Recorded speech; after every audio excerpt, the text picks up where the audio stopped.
आज का topic infectious and contagious diseases and its preventions, संक्रमिक एवं सांसर्गिक रोग तथा इनकी रोकथाम।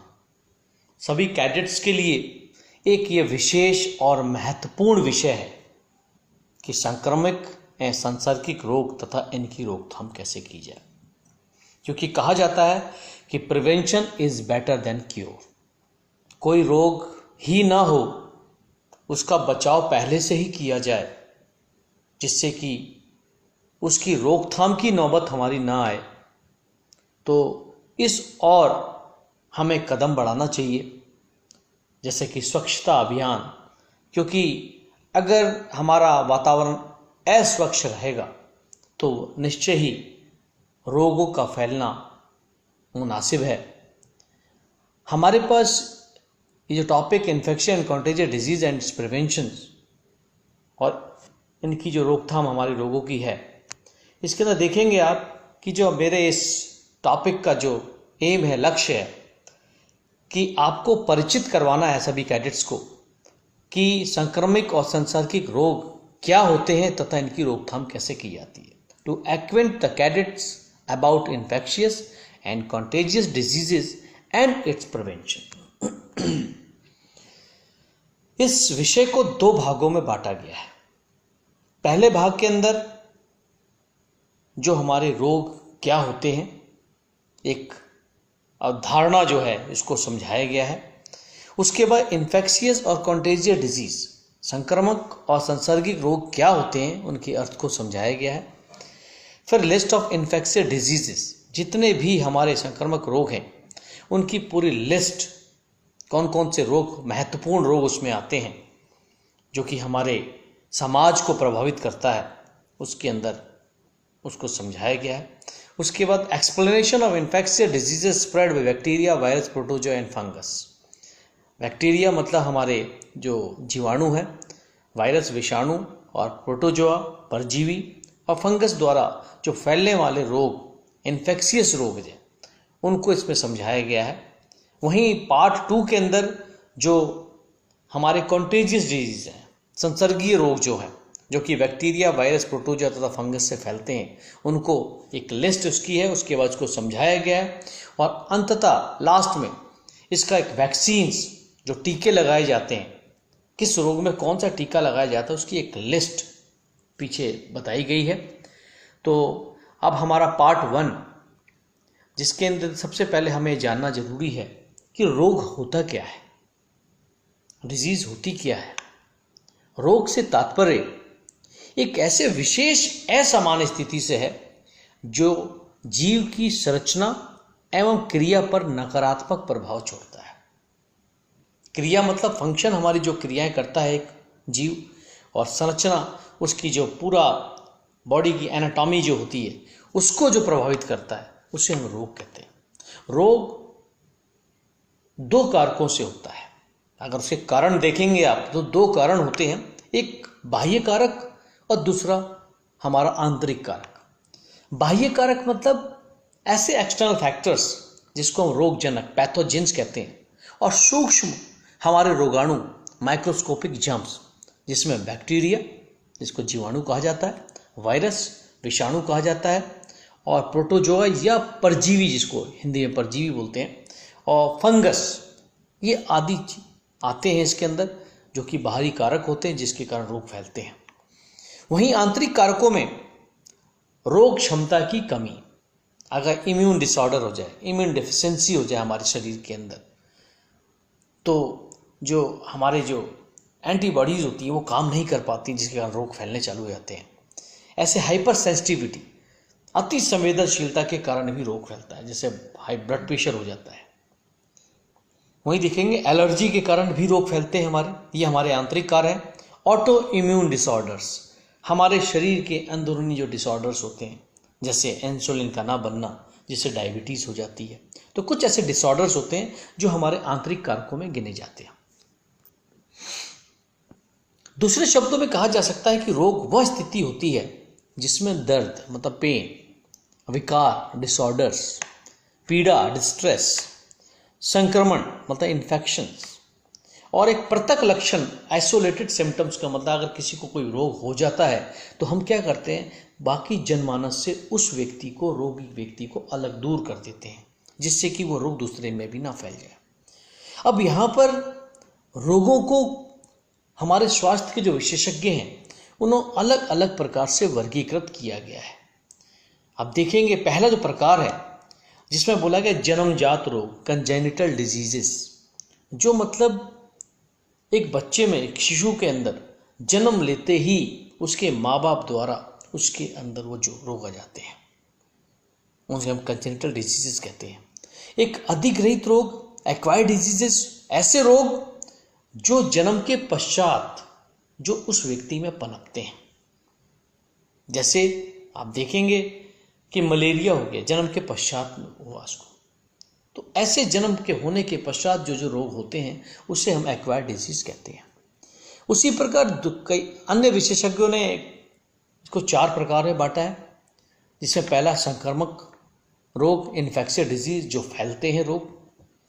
दूसरा डेफिशिएंसी, किसी की कमी से रोग फैलते हैं, जैसे विटामिन ए की कमी से हमारे आंखों संबंधित रोग होते हैं, कैटरेक्ट हो गया आप देखेंगे, और विटामिन B1 से बैरी हो गया, विटामिन B3 से पैलेग्रा हो गया, विटामिन D की कमी से रिकेट्स हो गया, और देख सकते हैं विटामिन K की कमी से रक्त का जमना बंद सा हो जाता है, विटामिन B12 की कमी से एनीमिया हो जाता है, आयरन की कमी से एनीमिया हो जाता है, प्रोटीन की कमी से क्वाशियोरकर, मैरास्मस नामक रोग हो जाते हैं। तो ये जो डेफिशिएंसीज की डिजीज होती हैं वो एक उनका प्रकार बताया। उससे वंशानुक्रम, जो हेरिडिटरी डिजीज जो होती है, वंशानुक्रम, जो एक माँ बाप से उसके बच्चे में जो रोग होते हैं, जैसे सुना होगा आपने डायबिटीज, अगर माँ बाप को है तो बच्चे में जरूर फैलेगी। सुना है कि अगर ब्लड प्रेशर है तो उस बच्चे को ब्लड प्रेशर अंततः कभी भी ना किसी उम्र में जाकर ब्लड प्रेशर होता है। उसी पर फिजियोलॉजिकल डिजीजेज होती हैं, हमारे शारीरिक रोग, सपोज हड्डी टूट गई, रोग हो जाता है।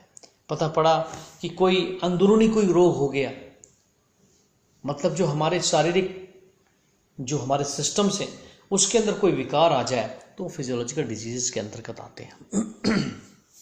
उसी पर का तीसरा प्रकार है कम्युनिकेबल डिजीजेस और नॉन कम्युनिकेबल डिजीजेस, संक्रमक और असंक्रामक रोग।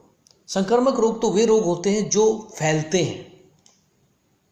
अगर कोई रोगी है या मच्छर, मक्खी, कीट आदि से जो फैलने वाले रोग होते हैं वो कम्युनिकेबल डिजीज कहलाते हैं। आगे क्योंकि हमारा विषय इसी से संबंधित है, कम्युनिकेबल डिजीज आगे समझाया गया है। नॉन कम्युनिकेबल डिजीज जो फैलते नहीं है।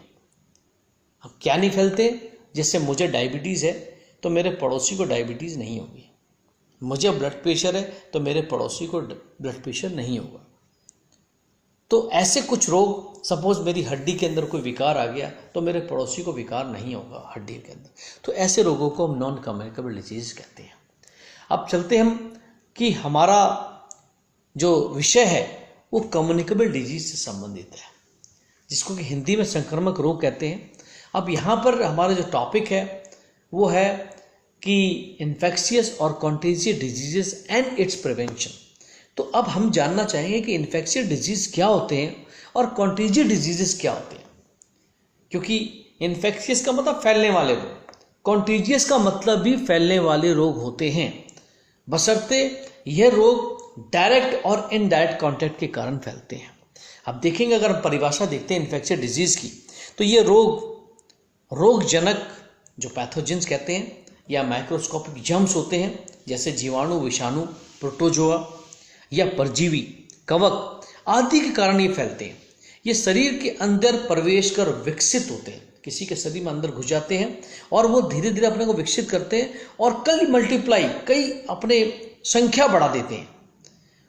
इनकी संख्या शरीर में धीरे धीरे बढ़ने लगती है, जो शरीर को एक समस्या प्रदान करती है, जिसे हम इन्फेक्शियस डिजीज कहते हैं। वहीं कॉन्टेजियस डिजीज, ये रोग एक व्यक्ति से दूसरे व्यक्ति के संपर्क में आने के कारण फैलते हैं।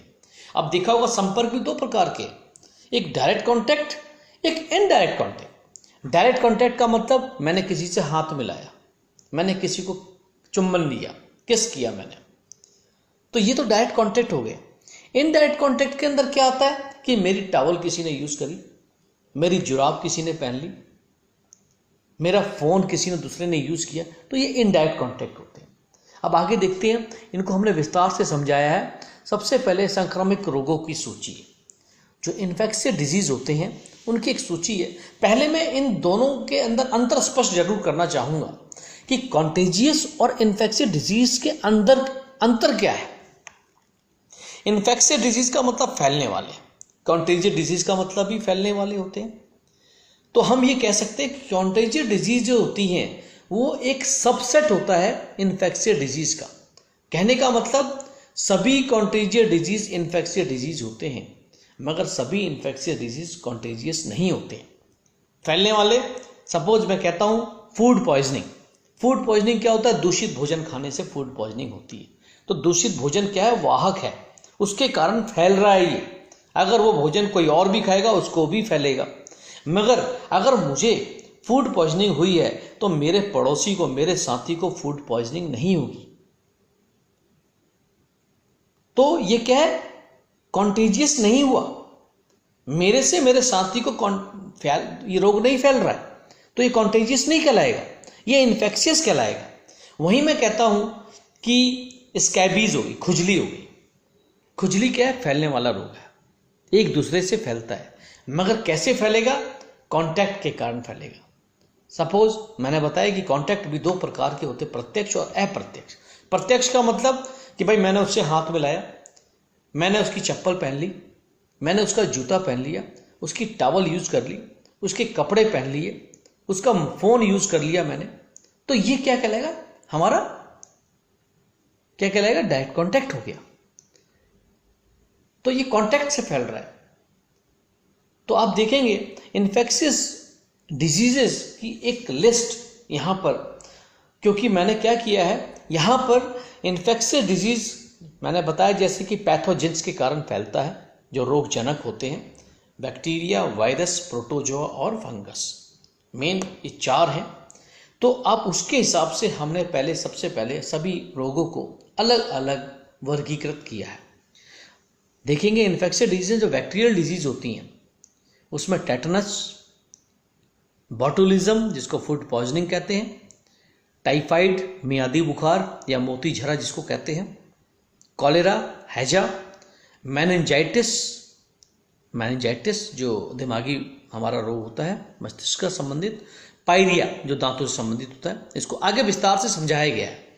फिर अब वायरल डिजीज के अंदर मेनिंजाइटिस, क्योंकि जो मेनिंजाइटिस होता है वो वायरल और बैक्टीरिया दोनों से फैलता है। फिर रैबीज वायरस से फैलता है। उसके बाद डेंगू और ब्रेक बोन फीवर जिसको कि डेंगू या हड्डी तोड़ बुखार कहते हैं, येलो फीवर। उसके बाद देखेंगे hepatitis A, hepatitis B, Ebola.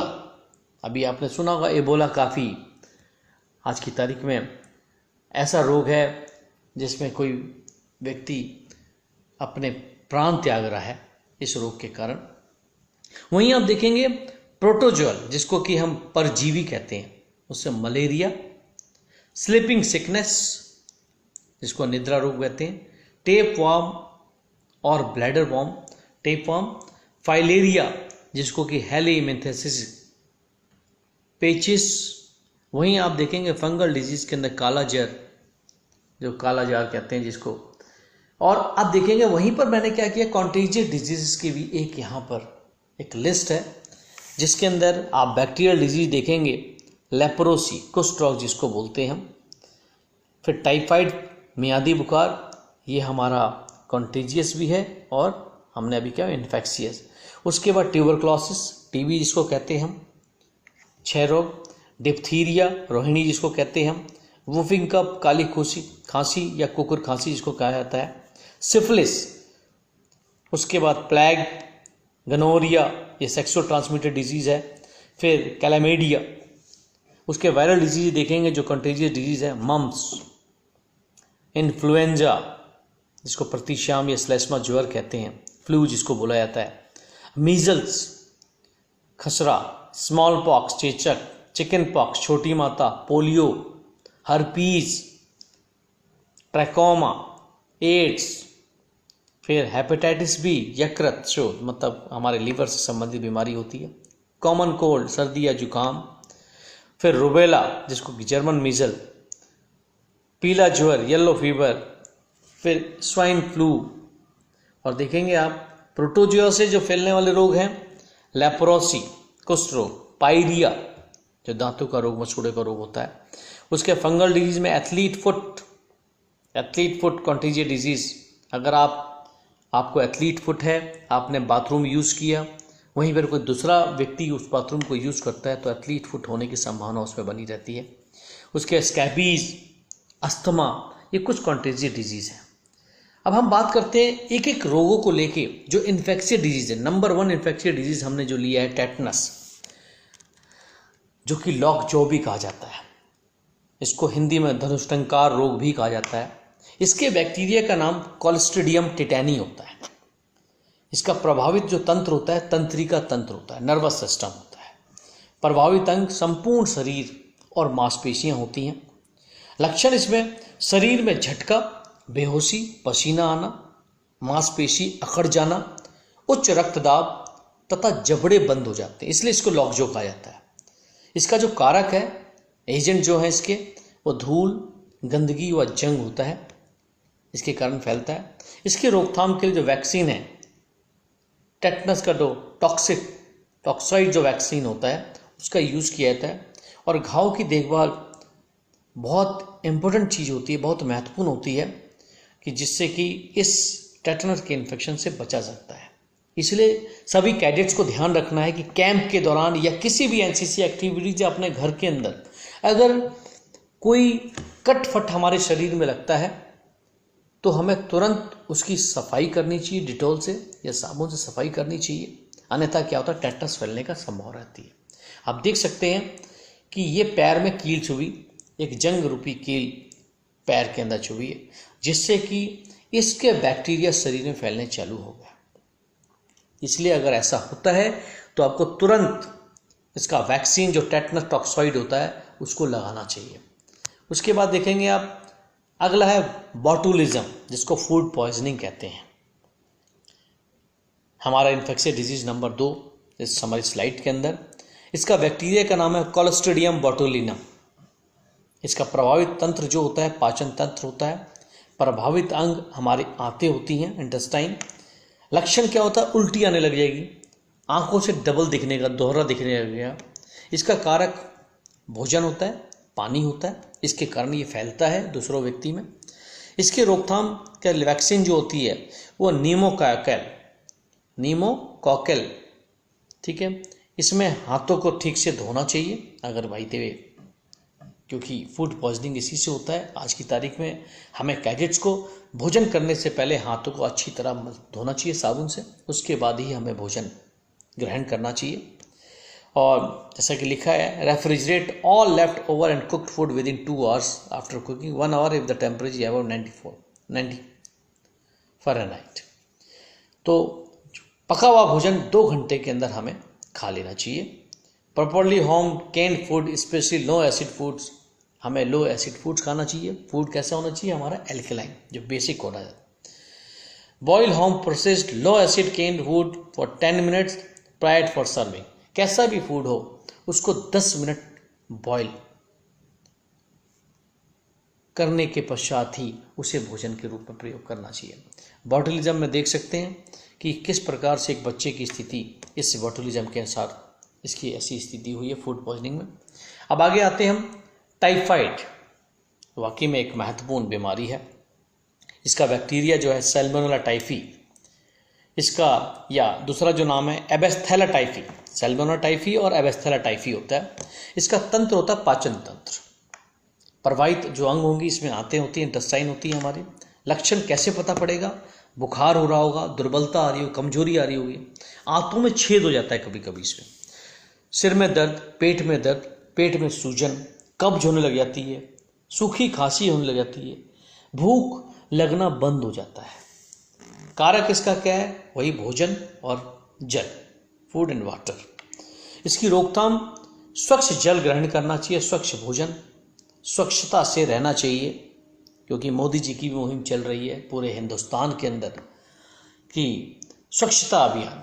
हम सभी कैडेट देखा होगा हमेशा स्वच्छता अभियान के ऊपर ही लगे रहते हैं कि कैसे भी इस समाज को स्वच्छ रखा जाए, आसपास के क्षेत्र को स्वच्छ रखा जाए, इस हिंदुस्तान को स्वच्छ रखा जाए, क्योंकि अगर स्वच्छता नहीं होगी तो क्या होगा, रोग फैलेंगे।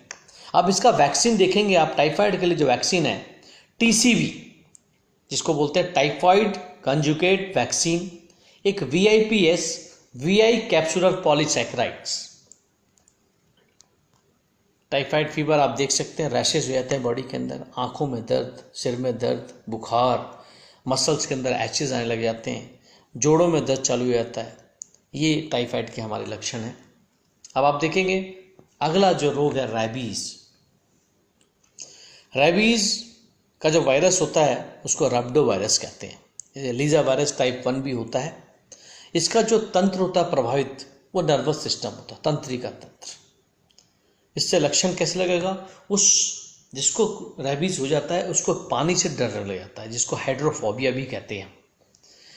ज्वर बुखार हो जाएगा, सांस लेने में परेशानी होगी, उसको भ्रम की स्थिति बनी रहेगी, कन्फ्यूजन रहेगा हमेशा, कभी कभी होश खो जाता है व्यक्ति।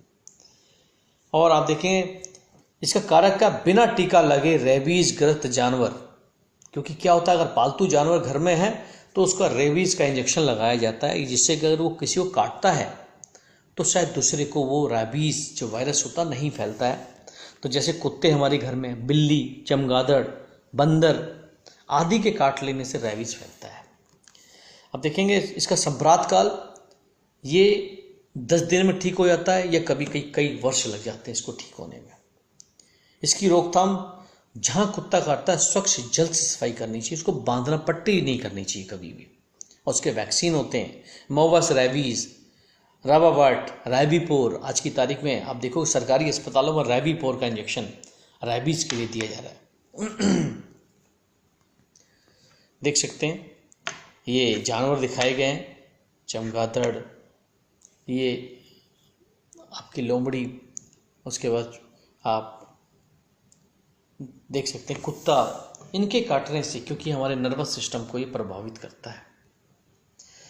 अब आता है डेंगू, जिसको हड्डी तोड़ बुखार कहते हैं, क्योंकि अगर किसी को डेंगू हो जाए तो वाकई में स्थिति बड़ी पीड़ादायक हो जाती है, क्योंकि उसके जोड़ों में भयंकर दर्द होता है। और देखेंगे इसका जो वायरस होता है उसको अर्बो वायरस कहते हैं। एक्चुअल में ये जो डेंगू बुखार होता है ये एडिस इजिप्टी नामक मच्छर के काटने से होता है। इसका प्रभावित अंग मांसपेशी व जोड़ होते हैं।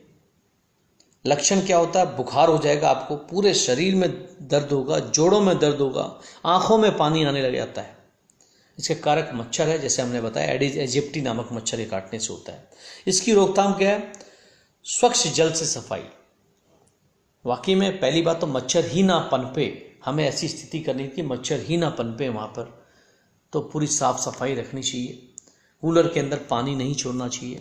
अगर नाली है, नाली के ऊपर DDT का छिड़काव होना चाहिए, या किसी भी ऐसे जिससे कि मच्छर भगाए जा सके ऐसे रसायन का प्रयोग किया जाना चाहिए। और वैक्सीन की बात आती है तो डेंगू वैक्सीन, जिसको COID-TDV, इसका ब्रांड नेम जो डेनवैक्सिया है, और डेनवैक्स और टैक्स 003, टेट्रावैक्स DV, ये इसके वैक्सीन हैं जो डेंगू के लिए प्रयोग किए जाते हैं।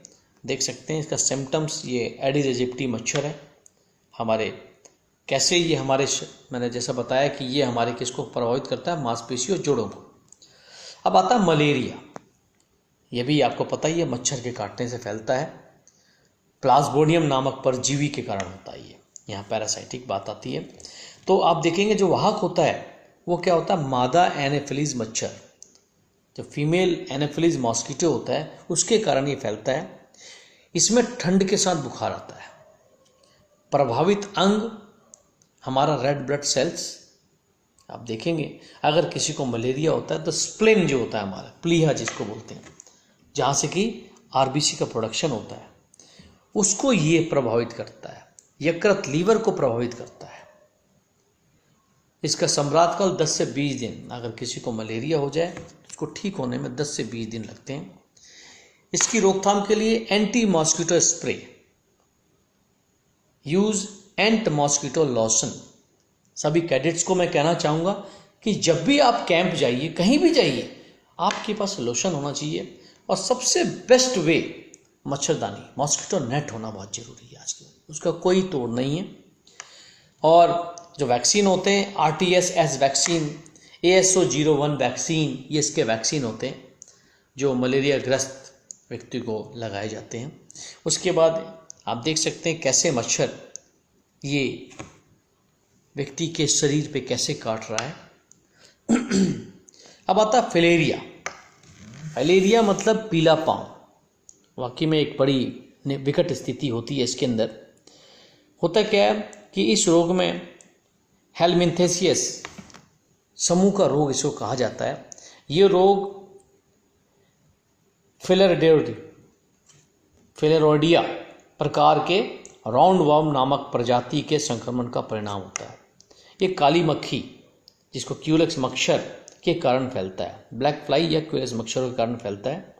इसके परजीवी का नाम होता है बुरारेटिया ब्रैकेटाई।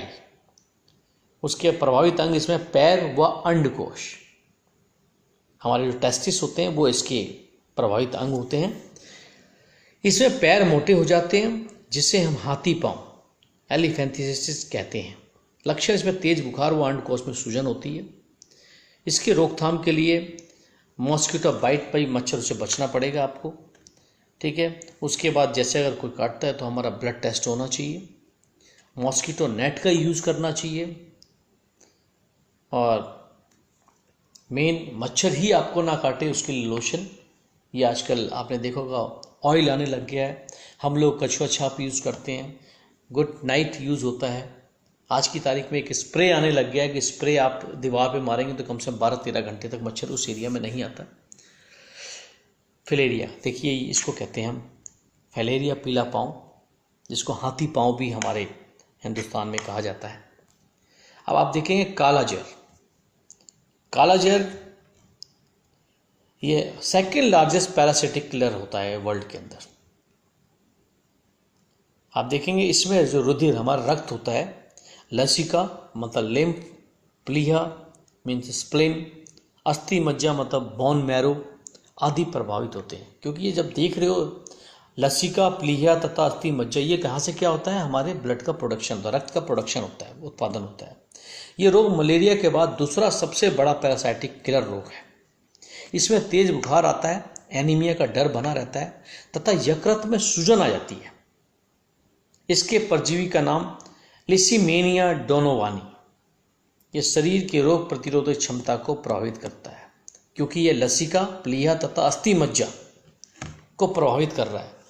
हमारा WBC श्वेत रक्त कोशिकाओं का उत्पादन कहाँ से होता है, लसिका, लसिका मीन्स लिम्फ, जो लिम्फ ग्लैंड्स होते हैं हमारे, और बोन मैरोज, स्प्लिन।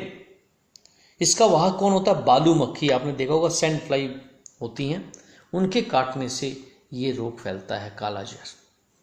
ये देख सकते हैं एक बच्चे की स्थिति, ये उसका दिखा रहा है इस पिक्चर कि किस प्रकार इस बच्चे के अंदर ये ज्वर फैला है। Thank you very much. अब आप हमारा जो पार्ट 2 है वो अवश्य देखें, क्योंकि उसके अंदर हमने कॉन्टेजियस डिजीजेस, क्योंकि अभी हमने सिर्फ इन्फेक्शियस डिजीज का वर्णन किया, हर रोग के बारे में बताया, ये कैसे फैलता है, कौन सा उसका वायरस या बैक्टीरिया या प्रोटोजोआ या हमारा फंगस होता है जिसके कारण वो फैलता है, और उसको कैसे बचा जाए, क्योंकि prevention is better than cure. ये ध्यान रखना पड़ेगा सभी कैसे कैंडिडेट को कि हमें बचना बहुत जरूरी है। Thank you very much.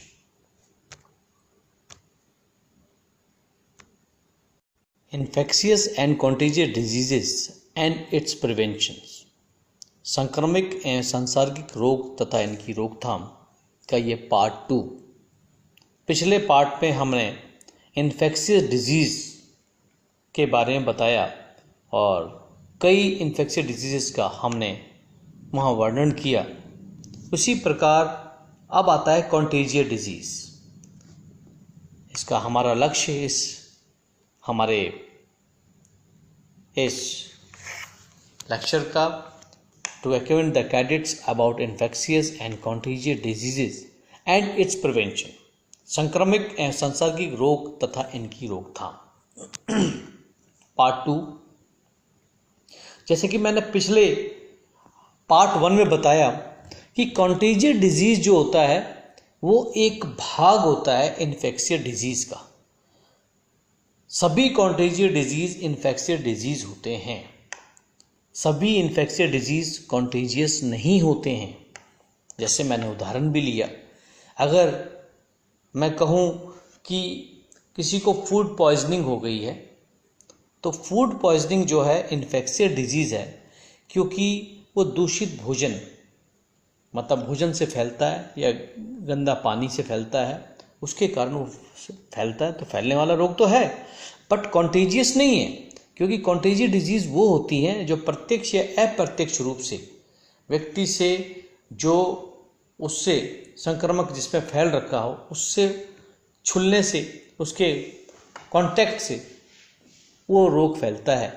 क्योंकि जैसा बताया कि कॉन्टेजियस डिजीज़ के जो कांटेक्ट होते हैं डायरेक्ट और इनडायरेक्ट कांटेक्ट होते हैं। डायरेक्ट कांटेक्ट के अंदर क्या हुआ, जैसे कि मैंने हाथ मिलाया, किस किया, या आप देख सकते हैं कि जो भी व्यक्ति एक दूसरे से छुल रहा है, उसका शरीर टच हो रहा है, तो ये डायरेक्ट कांटेक्ट हो गया। इनडायरेक्ट कांटेक्ट के अंदर क्या हुआ कि सपोज मैं बाथरूम के अंदर नहा रहा हूँ और मेरे पश्चात कोई दूसरा नहाने के लिए आया, तो मेरे जो पंजे हैं, पंजों में पानी पड़ेगा। ज़मीन के ऊपर किसी को अगर एथलीट फुट हो रखा है, तो वो एथलीट फुट नेचुरली दूसरे व्यक्ति को जरूर फैलेगा। तो ये इनडायरेक्ट कांटेक्ट हो गया। मेरी टॉवल किसी दूसरे ने यूज़ करी तो ये फैलेगा। सपोज मेरे जुराब किसी दूसरे ने पहन ली, मेरे जूते पहन लिए, मेरे चप्पल पहन लिए, या सपोज मैंने दरवाजे को नॉक किया, मेरे बाद सपोज मुझे कोई डिजीज़ फैली है कॉन्टेजियस, किसी दूसरे ने दोबारा वहीं नॉक किया तो उसको ये फैलेगी। मेरा फ़ोन किसी ने, मेरे बाद किसी दूसरे ने यूज़ किया, उसको ये फैलेगा। तो कॉन्टेजियस डिजीज़ का मतलब जो कॉन्टैक्ट डायरेक्ट या इनडायरेक्ट वे से फैलता हो, उसे हम कॉन्टेजियस डिजीज़ कहते हैं। उसकी एक सूची यहाँ पर है, देख सकते हैं हम, क्योंकि ये भी बैक्टीरियल मतलब हमारे जीवाणु से, वायरल विषाणु से, प्रोटोजोआ परजीवी से, फंगस और कवक से, इनसे फैलता है। तो कुछ डिजीज़ के नाम, कुछ इंपॉर्टेंट जो हमारे रोग हैं, उनको मैंने यहाँ एक लिस्ट डाउन कर रखा है, देख सकते हैं। पहला है कुष्ठ रोग, जिसको कि हम बोलते हैं लेप्रोसी। उसके बाद टाइफाइड, मियादी बुखार जिसको बोलते हैं, मोती झरा जिसको बोला जाता है। ट्यूबरक्लोसिस, क्षय रोग, तपेदिक। डिप्थीरिया, रोहिणी जिसको बोलते हैं। वूफिंग कफ और पर्टोसिस, काली खांसी, कुकुर खांसी जिसको बोलते हैं। सिफिलिस, सेक्सुअल ट्रांसमिटेड डिजीज होती है। प्लेग हो गया, गनोरिया हो गया, ये भी हमारा सेक्सुअल ट्रांसमिटेड डिजीज़ है। फिर क्लैमीडिया, यहाँ देखेंगे वायरल डिजीज़ के नाम, मम्प्स हो गया, इन्फ्लुएंजा हो गया, मीजल्स, स्मॉल पॉक्स जिसको चेचक कहते हैं, chicken pox, polio, herpes, trachoma, AIDS, hepatitis B, सर्दी या जुकाम, कॉमन कोल्ड, रुबेला, उसके बाद जिसको खसरा बोलते हैं हम, फिर पीत ज्वर या पीत जोआ, येलो फीवर, स्वाइन फ्लू। वही देखेंगे आप प्रोटोजोआ से, मतलब जिसको हम परजीवी बोलते हैं, और फंगल कवक से फैलने वाले रोग। लेप्रोसी, दूसरा हो गया पायरिया, यहाँ देखेंगे एथलीट फुट, दूसरा रिंग वॉर्म, फिर हमारा स्कैबीज और अस्थमा। अब एक एक रोग को यहाँ समझाया गया है कि रोग कैसे फैलता है, किस जीवाणु या विषाणु या प्रोटोजोआ या हमारे कवक से फैलता है, और कौन सा अंग प्रभावित होता है। उसके बाद वाहक क्या है इसका, कैसे फैलता है, इसका लक्षण क्या होती है, इसकी रोकथाम कैसे होगी। देखेंगे बैक्टीरिया, इसका जो लेप्रोसी होता है, इसको हैंसेंस डिजीज के नाम से भी जाना जाता है, इसको कोड कहते हैं हम। माइक्रोबैक्टीरियम लेप्रे इसके बैक्टीरिया का नाम है। प्रभावित अंग इसका हमारी स्किन, जो चमड़ी होती है। फिर पेरिफेरल नर्व्स हमारी सेंसरी और मोटर नर्व्स होती हैं, तो तंत्रिका तंत्र से संबंधित हो गई है। फिर आता म्यूकस मेम्ब्रेन, म्यूकस जितनी भी हमारी इनवॉलंटरी मसल्स होती हैं, विसरल्स जो हमारी अंदरूनी भाग की जो मांसपेशियां होती हैं, उसको म्यूकस की मेम्ब्रेन की बनी हुई होती हैं। आँखें मांसपेशी अस्थियां, बोन्स, ठीक है, ये सब हमारे क्या होते हैं, प्रभावित अंग होते हैं। लक्षण क्या होता है, गांठ बन जाना, क्या होती है, गांठें बन जाती हैं शरीर के अंदर, हाथ बाल गिरने लगते हैं, आंखें खराब होने लगती हैं, पैरों की उंगलियों के ऊतकों नष्ट होने लग जाते हैं। अब देखें कारक क्या है इसका, प्रत्यक्ष डायरेक्ट कॉन्टैक्ट के कारण ही फैलेगा लेप्रोसी। भाई कैसे, रोगी के नाक से निकली ही बूंदें, सपोज नाक से बूंदी क्या होता है, बबल्स दिखती नहीं है, वो जाके क्या होता है दूसरे के मुंह में या नाक में चले जाए, ठीक है। तो हमें उस रोगी से बचना चाहिए, क्योंकि डायरेक्ट कांटेक्ट से फैलेगा, उसके डायरेक्ट कांटेक्ट में आएंगे तो आपको अवश्य ही फैलेगा। बोलते हैं prevention of contact with droplets from nasal and other secretions from patients. उपयुक्त एंटीबायोटिक्स क्या होता है, एप्रोप्रिएट एंटीबायोटिक्स, जिससे कि इसको दूर किया जाए, जो वैक्सीन होते हैं, BCG vaccine along with heat killed M leprae organism. आप देखेंगे लेप्रोसी का आप कैसे कोड फैला हुआ, देखिए एक कोड़ी जो रोगी है लेप्रोसी का, इसको हैंसन्स डिजीज भी कहते हैं, इस तरीके से अंग हमारा कटते जाता है। आगे देखेंगे आप ट्यूबरक्लोसिस, जिसको टीबी कहते हैं, क्षय रोग या तपेदिक, इसको हम फाइसिस पल्मोनलाइस और टीबी भी कहते हैं। इसका जीवाणु जो होता है माइकोबैक्टीरियम ट्यूबरक्लोसिस होता है। इसका जो प्रभावित तंत्र, हमारा जो सिस्टम होता है वो रेस्पिरेटरी सिस्टम, श्वसन तंत्र होता है। अंग जो होता है फेफड़े होते हैं, लंग्स हमारे।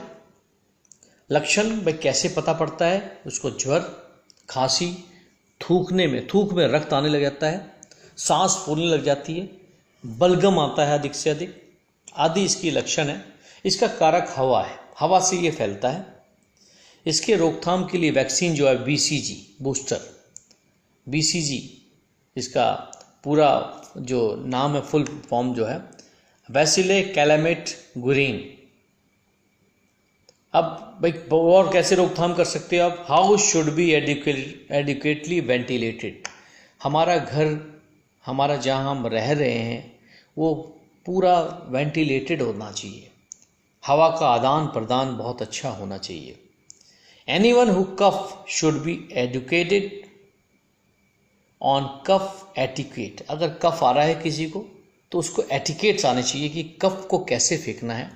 अगर खांसना है तो मुंह के ऊपर हाथ रखना है, रुमाल रखना है, कि जिससे कि क्योंकि इसका वाहक क्या है, हवा है, हवा से फैलेगा दूसरे के पास, तो दूसरे पे ना फैल सके। तो आप देखेंगे on cough etiquette and respiratory hygiene and should follow such practice at all times. सभी जो प्रैक्टिसेस है उसको यूज़ करनी पड़ेंगी, उसको अपने व्यवहार में लानी पड़ेगी, अन्यथा क्या होगा, वो स्प्रेडअप होते जाएगा, धीरे धीरे सब जगह ये बीमारी फैलते चले जाएगी। आप देखेंगे कि टीवी के अंदर होता क्या, हमारे फेफड़े देख रखे हैं आप कि यहाँ पर क्या हो गया, पैचेस हो गए ब्लड के, ये हमारे अंग प्रभावित होते हैं। फिर आप देखेंगे अगला डिप्थीरिया, जिसको रोहिणी बोलते हैं। इसके जो जीवाणु का नाम होता है वो क्या हो गया, कोरिनेबैक्टीरियम डिप्थेरी। इसका तंत्र श्वसन तंत्र, सेम रेस्पिरेटरी सिस्टम प्रभावित होता है।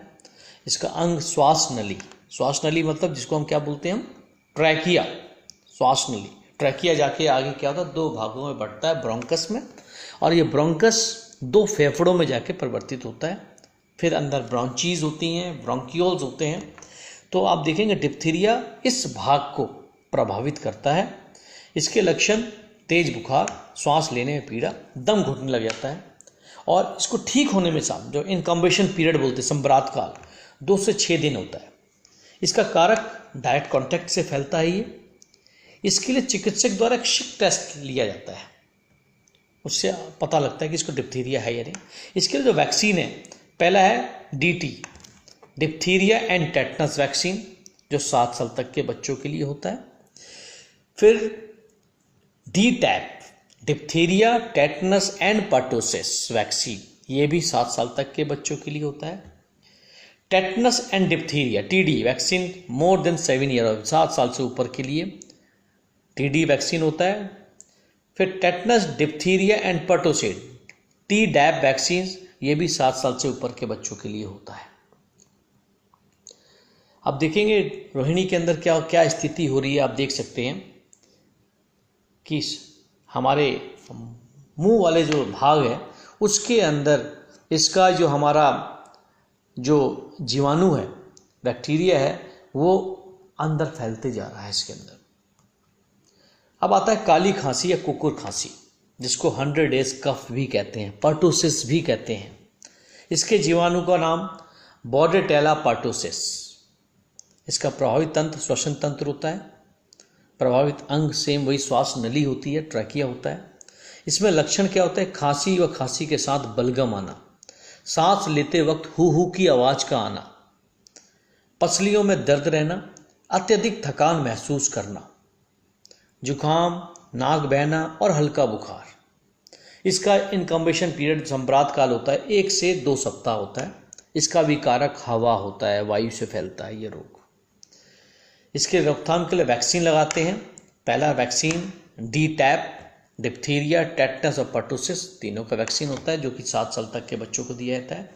फिर tetanus and diphtheria TD vaccine जो कि 7 साल से ऊपर के बच्चों को दिया जाता है। फिर tetanus, diphtheria and pertussis Tdap vaccine 7 साल से ऊपर के बच्चों के लिए दिया जाता है। आप देख सकते हैं टेटनस, डिप्थीरिया और पर्टोसिस, ये 3 रोग में वैक्सीन, एक ही वैक्सीन काम करता है।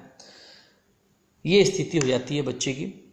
अगर आपने कभी सुना हो कि अगर किसी को वूफिंग कफ या पर्टोसिस होता है तो लगभग 100 डेज कफ बोलता है, 100 दिन तक कफ बलगम बनता रहता है। और जब बच्चा खांसता है तो ऐसा लगता है कि कुत्ते की तरह आवाज आती है उसके। सिफिलिस ये हमारा सेक्सुअल ट्रांसमिटेड डिजीज है, एसटीडी जिसको कहते हैं, एसटीडी की श्रेणी में ये आता है। इसके जीवाणु का नाम मीन्स हमारे बैक्टीरिया का नाम है इसका ट्रेपोनेमा पैलिडियम। प्रभावित तंत्र जो होता है इसका तंत्रिका तंत्र होता है। प्रभावित अंग जनन अंग व मस्तिष्क, मतलब सेक्सुअल हमारे ऑर्गन्स और ब्रेन होता है। इसके लक्षण हमारे जनन अंगों पे चकते, जो हमारे सेक्सुअल ऑर्गन्स होते हैं उस पर दाने दाने निशान पड़ने लग जाते हैं। लकवा आने के चांसेस रहता है क्योंकि देखो ब्रेन से अफेक्ट कर रहा है ये। त्वचा पर दाने आने जाते हैं, बालों का झड़ना चालू हो जाता है और इसका कारण डायरेक्ट कॉन्टैक्ट से ही है। इसके रोकथाम के लिए always use condom with water based lubricant during sex. Condom use करना चाहिए during sex. Always use dental dams of the oral sex. Oral sex है तो डेंटल डैम यूज करने चाहिए। लिमिट योर सेक्स पार्टनर और have a long term monogamous relation whether neither of you already infected. अगर वाकई में कोई infected है तो उसको सेक्स को अवॉइड करना चाहिए। Avoid sex with someone infected with syphilis और who has symptom of syphilis until they have finished treatment. Syphilis अगर किसी को है तो कोशिश करनी चाहिए कि सेक्स इस दौरान अवॉइड किया जाना चाहिए। देख सकते हैं ऐसे चकते पड़ने लग जाते हैं। सेम यही हमारे जो सेक्सुअल ऑर्गन होते हैं, जनन अंग होते हैं, उनके ऊपर भी ऐसी चकते से निशान आने लग जाते हैं। गोनोरिया ये भी सेक्सुअल ट्रांसमिटेड डिजीज है। इसके जीवाणु का नाम मीन्स हमारे बैक्टीरिया का नाम निसेरिया गोनोरिया होता है और इसका तंत्र जो होता है सिस्टम, किस सिस्टम को प्रभावित करता है? रिप्रोडक्टिव सिस्टम को, हमारे प्रजनन तंत्र को प्रभावित करता है। प्रभावित अंग जो होता है यूरिथ्रा, जो मूत्र मार्ग होता है हमारा, यूरिनरी ब्लैडर से लेकर नीचे तक का जो भाग होता है वो हमारा यूरिथ्रा होता है। और इसका लक्षण जो होता है मूत्र मार्ग में सूजन आ जाती है, स्वेलन आ जाती है, आंखों से परेशानी होती है, गले में परेशानी होती है, फेरेंजाइटिस आदि। इस रोग में महिलाओं के पैल्विक गडल में सूजन आ जाती है, जो कूल्हे वाला भाग होता है उसके अंदर सूजन आ जाती है। और ये कहा भी गया कि इसके अंदर जो एक परजीवी भी होता है हमारा प्रोटोजोआ, जिसको हम ट्राइकोमोनास गोम्बियम कहते हैं, उससे भी ये फैलता है और ये डायरेक्ट कांटेक्ट से फैलता है क्योंकि सेक्सुअल ट्रांसमिटेड डिजीज है। इसके वैक्सीन जो होती है meningococcal vaccine, combined group A and C vaccine, combined group ACYW135 vaccine, meningococcal B vaccine, ये कुछ वैक्सीन्स के नाम हैं जो हम गोनोरिया के अंदर हम किसी मरीज के हीलिंग के लिए इसका प्रयोग करते हैं। Smoking can increase the risk of being a carrier of meningitis bacteria. ये कहा गया है कि स्मोकिंग क्या होता है, ये भी एक कैरियर का काम करता है, जिससे कि मेनिंजाइटिस जो बैक्टीरिया होता है वो बैक्टीरिया गोनोरिया को शरीर में उत्पन्न करता है। देख सकते हैं आप, ये हमारे रिप्रोडक्टिव जो ऑर्गन्स हैं उससे संबंधित ये रोग है। स्मॉल पॉक्स, अगला रोग है स्मॉल पॉक्स, जिसको चेचक कहते हैं। Small pox an acute contagious viral disease with fever and pustules that usually leave permanent scars. It was effectively eradicated through vaccination by 1979. आपने देखा होगा लोगों के दाने दाने से आवाज आते हैं, दाने दाने से निशान पड़ जाते हैं, स्केर्स आ जाते हैं। इसके विषाणु का नाम, इसका वायरस का नाम वेरियोला वायरस। इसका अंग जो है त्वचा और संपूर्ण शरीर होता है, क्योंकि उसी पे ये इसके दाने दाने दाने से निशान पड़ते हैं। लक्षण क्या होता है, पहले 1 से 18 दिन में सिर दर्द होगा, तेज बुखार व उल्टी होगी। अगले 8 से 9 दिन के अंदर चेहरे व शरीर पर लाल दाने पड़ने लग जाएंगे। उसके अगले 7 से 10 दिनों में दानों के ऊपर से छाल का गिरना, एक छाल बन जाती है, जो दाने बनते हैं उनका गिरना, और वह हमेशा के लिए निशान का बनना। जैसे कि इंग्लिश में लिखा हुआ था, देखा होगा कि परमानेंट स्केर्स आ जाते हैं इसके ऊपर। चेचक स्मॉल पॉक्स के छोटे रूप को हम एलस्ट्रिम कहते हैं। इसके विषाणु का नाम वेरियोला माइनर कहते हैं। इसमें ज्वर व संपूर्ण शरीर में फफोले पड़ते हैं। इसका कारक क्या है, यह डायरेक्ट कॉन्टैक्ट के कारण फैलता है। इसके वैक्सीन का नाम smallpox vaccine emergency stockpile, SVES short form में बोलते हैं, smallpox vaccine emergency stockpile, SVES। और एक दूसरा होता है टेकोविरीमेट, TPOXX इसका शॉर्ट फॉर्म है। आगे देखेंगे स्मॉल पॉक्स कि how we conquered the deadly smallpox virus. Virus ऐसे हमारे शरीर के ऊपर चकत्ते से बना देते हैं जिससे कि छाल निकलती है। तो आप देख सकते हैं कि एक ये कॉन्टेजियस डिजीज स्मॉल पॉक्स। अब आता है चिकन पॉक्स, जिसको छोटी माता कहते हैं। Chicken pox an infectious disease causing a mild fever and rash of itchy inflamed pimples which turn to blisters and then lose scabs. It is caused by herpes zoster virus and mainly affected children. Children में सबसे अधिक होता है ये रोग 10 वर्ष तक के बच्चों में ज़्यादा होता है। इसके विषाणु का नाम varicella virus, varicella zoster, herpes virus, V2 virus और ह्यूमन अल्फा हर्पीज वायरस 3, ये इनके वायरसों के नाम हैं। लक्षण संपूर्ण शरीर पे छोटे छोटे छाले हो जाते हैं जिसमें खुजली अधिक होती है। प्रीतिकार ज्वर, प्रीतिकार और ज्वर इसमें होता है। प्रभावित अंग इसमें संपूर्ण शरीर की त्वचा होती है। इसका इनकम्बेशन पीरियड संभ्रात काल 11 से 18 दिन होता है। ये भी डायरेक्ट कॉन्टैक्ट के कारण ही फैलता है। इसका रोकथाम vaccine 12 to 15 month chicken pox vaccine का यूज़ किया जाता है। इसके अंदर आप देख सकते हैं ये चिकन पॉक्स का रोगी एक बच्चा जिसकी उम्र 10 वर्ष तक की है। अब आता पोलियो। हिंदुस्तान ने इस बीमारी से काफ़ी निजात पाली है कि पोलियो मेलाइटिस, या इसको बोलते हैं infantile paralysis. Poliomyelitis also called polio और infantile paralysis is a highly infectious viral disease that may attack the central nervous system and is characterized by symptoms that range from a mild non-paralytic infection to total paralysis in a matter of hours. इसके विषाणु का नाम है RNA वाला, polio का RNA virus. इसको पिकोरना virus group का virus कहा जाता है, पोलियो RNA वायरस। प्रभावित अंग हाथ व पैर होते हैं। इसमें जो हमारा तंत्र होता है वो नर्वस सिस्टम होता है, तंत्रिका तंत्र। लक्षण हाथ व पैर में लकवा मारता है इसके अंदर। कारक हवा, यह हवा के माध्यम से मूल मूत्र द्वारा फैलता है। जिसमें पोलियोग्रस्त रोगी के मल मूत्र से वायरस फैलता है। इसकी जांच के लिए मल या रक्त को ही लिया जाता है। इसके अन्य कारकों में भोजन, जल आदि आते हैं। इसका संभ्रात काल 3 से 35 दिन होता है। रोकथाम: प्रोविजन ऑफ क्लीन वाटर, स्वच्छ जल, improved hygienic practices and sanitation are important for reducing the risk of transmission। क्योंकि हाइजीन, स्वच्छता मेन है इसके लिए। सैनिटेशन, जहाँ भी आपका टॉयलेट है, बाथरूम है, लैट्रिन है, वो स्वच्छ होना चाहिए। इसके vaccine 2 month old, 4 month old मतलब 2 महीने पे लगेगा, 4 महीने पे, 6 महीने पे, 18 महीने पे और 4 से लेकर 6 वर्ष तक इसका लगता है। Inactivated polio vaccine IPV, inactivated polio vaccine is the only polio vaccine that has been used in United States since 2000। 2000 से अभी तक यूनाइटेड स्टेट के अंदर IPV वैक्सीन को यूज़ किया जा रहा है।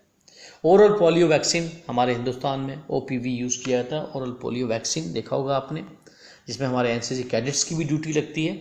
इवन हमारा पूरा समाज, क्योंकि आज जैसा सुनने में आ रहा है कि पोलियो मुक्त हिंदुस्तान होने जा रहा है। ये पोलियो देख सकते हैं, बच्चे का पैर पोलियोग्रस्त,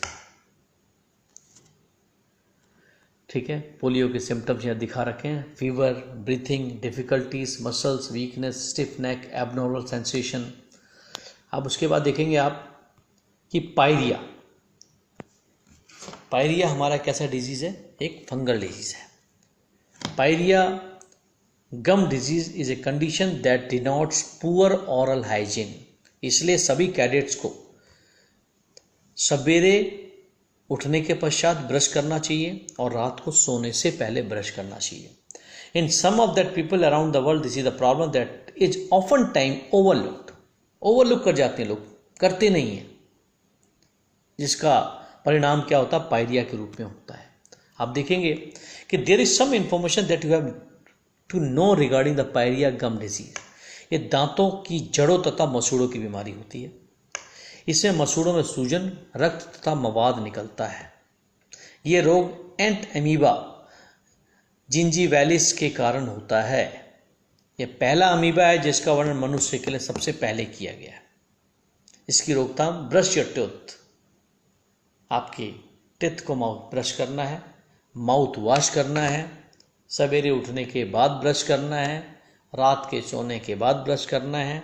जब भी आप खाना खाइए उसके बाद अच्छा से गार्गल करके कुल्ला कीजिए आप, कि कुछ कण भोजन का दांतों में ना अटका रह जाए। पायरिया देख सकते हैं आप, पायरिया से कैसे हमारे दांत और मसूड़े हो जाते हैं, क्योंकि अफेक्टेड भाग जो पायरिया का होता है दांतों का जो जड़ होता है और दांत मसूड़े देख सकते हैं आप। स्कैबीज, जिसको आप खाज या खुजली कहते हैं। Scabies is caused by a teeny insect about 0.3 mm long called a mite. When a human comes in a contact with a female mite, the mite burrows under the skin, laying eggs along the line of burrow. These eggs hatch and the resulting offspring rise to the surface of the skin may repeat the cycle either within the skin of the original host or within the skin of the next victim.